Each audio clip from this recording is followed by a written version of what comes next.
Hello नमस्कार, स्वागत है आपका हमारे यूट्यूब चैनल में।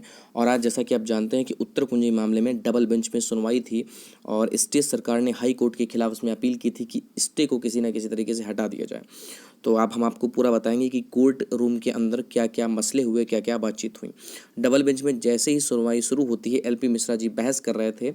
उनका पक्ष ये था कि जब तक कि ये जो एलपी मिश्रा जी हैं, ये विपक्ष का पूरा पैनल था और ये याचिकाकर्ताओं की तरफ से अपना पक्ष रख रहे थे।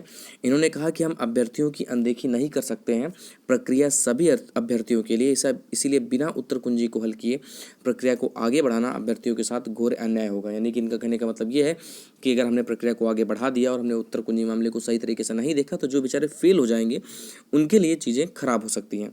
इन्होंने कहा कि बिना यूजीसी की परमिशन के प्रक्रिया को सुन नहीं रखा जाए। यूजीसी की परमिशन ऐसे कि हाईकोर्ट ने बोला था कि जिन जिन मामलों में गड़बड़ी दिख रही है उन सारे प्रश्नों को यूजीसी भेजा जाए और यूजीसी जो भी आंसर को सही करके हमें बताएगी, उन पर हम देखेंगे क्या किया जा सकता है।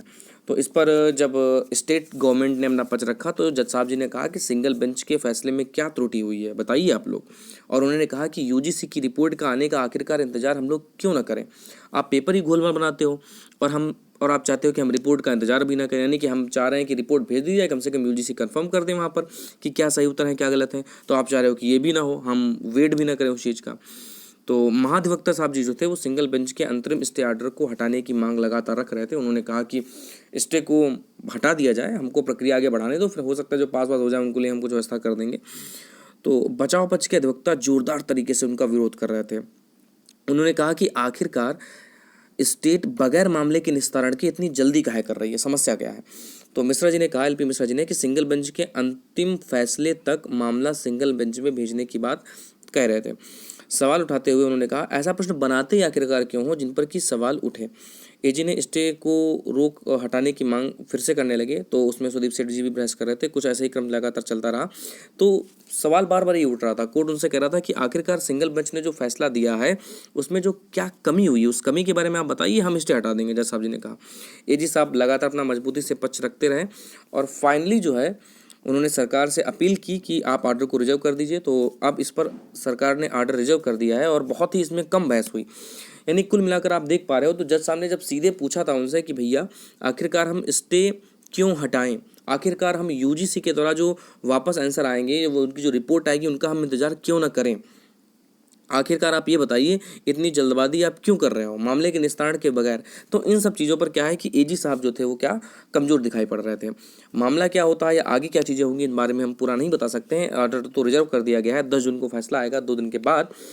तो चलिए देखते हैं क्या ऑर्डर रिजर्व हुआ है। तो ये पूरी प्रक्रिया थी जो वहाँ पर हुई इतनी देर में और बहुत ज़्यादा बहस नहीं हुई। सीधा सा ये हुआ कि जैसे ही गवर्नमेंट ने कहा कि भैया स्टे हटाइए, गवर्नमेंट ने सीधे काउंटर कर दिया। गवर्नमेंट नहीं, जज ने सीधे काउंटर कर दिया कि आखिरकार हम स्टे हटाए क्यों इसके ऊपर से। तो ये पूरी प्रक्रिया रही वहाँ पर और मुझे नहीं लगता है कि ये मामला इतनी आसानी से निपट जाएगा। और 10 तारीख को जो भी ऑर्डर आने वाला है, देखते हैं उसमें क्या होता है। अगर स्टे हट गया तब तो जो भी बच्चे पास हुए हैं उनके लिए बहुत अच्छा होगा, काउंसलिंग बेहतर तरीके से उनकी हो जाएगी। लेकिन अगर स्टे लग जाता है तो ये प्रक्रिया बहुत लंबी चल जाएगी। मुझे लग रहा है नहीं तो 2 महीने तो कम से कम ये मामला फंस जाने वाला है। और 2 महीने जब ये मामला फंसेगा तो अन्य जो मामले चल रहे हैं, जैसे कि धांधली वाला चक्कर में पड़ा है, कोई त्रुटि वाला कह रहा है कि त्रुटि, मतलब त्रुटि वाला मामला अलग हो गया, लेकिन जो धांधली वाले हैं जो परीक्षा को निरस्त करने की मांग लगातार रख रहे हैं, वो जो है इसमें खाज बन सकते हैं इस भर्ती परीक्षा में। तो ये थी आज की सुनवाई। अब 10 तारीख को जो भी ऑर्डर आने वाला है उसके बारे में आपको इन्फॉर्म करेंगे जल्दी ही। Thank you so much. तब तक के लिए धन्यवाद।